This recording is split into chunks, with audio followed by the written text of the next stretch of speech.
영주권이 없거나 시민권이 없기 때문에 정말 대우받지 못하고 얼마나 힘들게 살아가는 분들이 너무너무 많습니다. 그래서 들어오면서 영주권 받고 또 시간이 지나면서 시민권을 받은 분들에게는 뭐 그까짓 건 뭐냐 그러는데 아닙니다. 영주권 받지 않고 이 미국 사회에서 갈수록 각박해지는 사회에서 생활하기가 너무너무 힘든 거예요. 얼마나 힘든지 알 수 없어요. 옛날에 저와 함께 제가 잘 아는 이민 그 당시에 같이 오셨던 분인데 그분이 영주권이 없어서요. 참 고생을 할 때 미국 어떤 처녀가 식당에서 이제 이분이 버스고 일을 하고 있는데 그 식당에 웨이트에서 하던 그 미국 처녀가 있었어요. 결혼도 하는 처녀가 이 한국 그 동양에서 온 이분이 너무너무 영주권이 없어서 고생하는 걸 보고요. 자기가 자청해서 결혼해줬어요. 물론 산 건 아니죠. 산 건 아닌데 그 한국 청년이 보기에 너무 민망하니까 불쌍하니까 자기가 이제 물어봤어요. 너 어떻게 하면 문제 해결되겠느냐 그랬더니 내가 사실 미국 시민권자하고 결혼하면은 영주권만 얻으면 나는 평생 소원이 없겠다. 그분의 소원은 아주 영주권 얻는 거였어요. 그래서 이 처녀가 한국 사람 같으면 꿈도 못 꿀 이야기잖아요. 누가 한국의 처녀가 사랑하지 않는 남자한테 가짜로 결혼 그걸 올려주겠어요. 참 그거 보면서 저는 이 미국 사람들 굉장히 개방되어 있구나. 정말 사심 없이 내가 도와줘야 되겠다는 사람한테 이런 호의를 볼 수 있구나. 이게 아마 대국의 아마 민심이 아닌가 그런 생각을 해봤는데 하여튼 그분이 그래가지고 나에게 영주권 냈습니다. 여러분 영주권 온 분들이 얼마나 불편하고 얼마나 괴로움을 당하고 얼마나 불리당한지 알지 못하시죠. 근데 본인들은 아시는 거예요. 사도 바울은 태어나면서부터 세계 최고의 시민권자였습니다. 그는 배움도요 최고의 홀랄로 치니까 뭐 하버드대 예일대 아주 수석 졸업생 같은 그런 정말 기가 막힌 아주 출신 배경도 기가 막히고 학문적으로도 최고의 학부를 나온 박사였습니다. 율법 박사였어요. 당시에 율법의 박사들 바리새인들은 정말 그 사회 유대 사회에서 최고의 상류층입니다. 하나님의 율법을 그걸 연구하고 그것을 백성들에게 가르치는 사람은요 어디를 가든지 대우받고 어디를 가든지 문제 없는 사람이었어요. 다 해결됐습니다.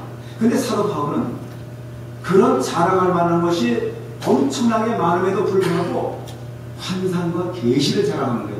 내가 무익하나와 부득불 환상과 계시를 자랑한다라고 아주 자기가 자기를 자랑하고 있어요. 환상과 계시가 무엇입니까? 우리가 볼 때는 그거 꿈 아니야? 그거 무슨 뭐 기도하다가 뭐 하나님 말씀 하나 받은 거 아니야?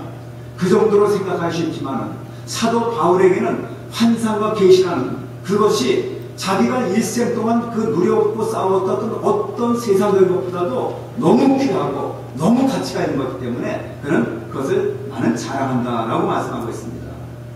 왜 바울이 주의 환상과 계시를 그렇게 자랑하는가?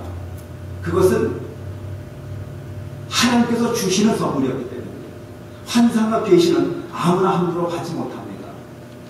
옛날에 제가 기분 좋은 이야기를 들었는데 이거 자화자찬 같지만 참 무슨 얘기인데요.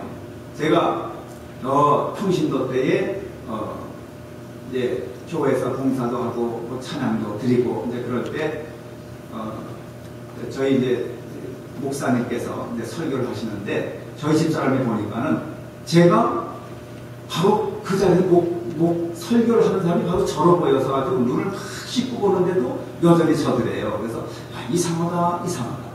근데 그게 바로 환상입니다.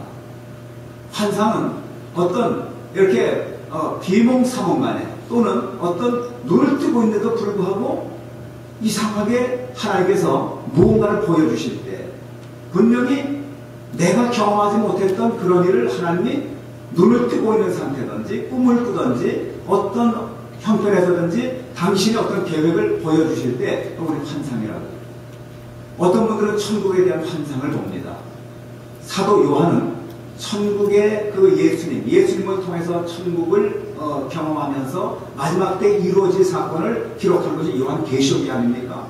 주의 환상을 보면서 그 되어질 일들을 다 기록한 거예요.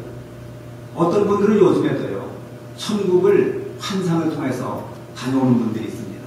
어떤 분들은 가사 상태에서 거의 교통사고를 당해서 죽음의 상태에서 죽었다라고 의사들이 판단을 하는 순간에 자기의 영혼이 빠져나가지고 천국을 구경하고 그리고 그 세계를 본 다음에 다시 오신 분들이 있어요. 환상을 본 겁니다. 이 환상과 계시는요, 정말 경험해 본 분들에게는 엄청난 축복이고 정말 믿음을 견고하게 해서는 그러한 소스가 되지만, 경험하지 못한 분들에게는 환상은 그냥 환상일 뿐이에요. 아유, 그 사람은 뭐 봤대. 난 아무것도 못 봤어. 그냥 그렇게 넘길 수 있는 것인데, 사도 바울은 자기의 학식, 자기의 출신 배경, 자기의 모든 누릴 수 있는 가장 중요한 율법 같은 것들도 다 무시했지만은 환상과 계시만은 내가 자랑한다고 그러고 있습니다. 참 이 환상이 사도 바울에게는 너무너무 큰 하나의 사건이기 때문에 그렇습니다. 바울은 율법을 연구하던 사람입니다. 바울의 그 율법 연구는요, 그에게 모든 능력의 기준이었습니다. 바울은 율법을 가지고 모든 사람들을 다 이렇게 재보면서 이 사람은 하나님 앞에 합당한 사람이다, 이 사람은 하나님 말씀을 안 듣는 사람이다, 이 사람은 잘못된 사람이다 하면서 자기 나름대로 율법을 최고의 가치로 생각을 했었어요. 율법을 앞세워가지고 수많은 성도들을 핍박했습니다. 율법에 어긋난다고 해서 예수 믿는 성도들을 찾아다니면서 그들을 붙잡아서 관원에게 넘기고, 또 스데반 집사님 같은 경우에는 아예 돌에 맞아 죽는 모습을 보면서 뒤에서 팔짱을 끼고 즐거워하던 사람이에요. 왜? 자기는 하나님 앞에 율법을 철저히 잘 지켜서 저 이단 같은 저 율법을 지키지 못하는 저 스데반이라고 하는 잘못된 기독교인을 붙들어다가 죽이는 게 너무너무 기뻤던 사람이에요. 예수님을 핍박하면서도 그것이 율법의 능력에 의해서 자기가 옳은 일을 하고 있다고 생각하면서 자기 자신에 대해서 한없는 존귀함과 자존심을 가졌던 그런 사람입니다. 율법을 빼놓으면 사도 바울은 아무것도 남지 않을 정도로 아주 율법을 가장 가치 있고 가장 능력 있는 것으로 그렇게 잘하던 사람이었어요.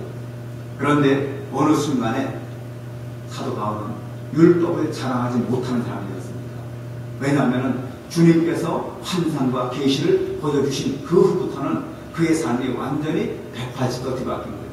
과거에는 율법이 능력이라고 생각하던 사람이 환상과 계시를 통해서 주님을 본 후에는 이제는 예수님이 나의 능력이다, 예수님이 나의 생명이다, 그리고 예수를 위해서 자기의 모든 남은 생애를 완전히 포기하고 바치는 그런 사람이 된 겁니다. 여러분, 우리 예수님은요, 예수님이 빠진 율법은 그거는 인간적인 어떤 시당에 불과하고 사치에 불과합니다. 율법에 예수 그리스도가 빠진 율법, 어떤 하나님의 어떤 인도하심 속에 예수 그리스도가 빠진 인도함은 그것은 사실이 아니라 거짓입니다. 우리가 믿는 하나님은요, 언제나 어떤 형태로든지 항상 예수님을 통해서 우리에게 계시하시고 예수님을 보여주시고 예수님의 사랑을 통해서 우리를 구원해 주시고 예수님을 통해서 우리에게 능력 있는 믿음의 삶을 살게 하시는 분이시죠. 예수를 빼놓은 상태에서의 어떤 신앙도 그것은 온전할 수가 없는 신앙입니다.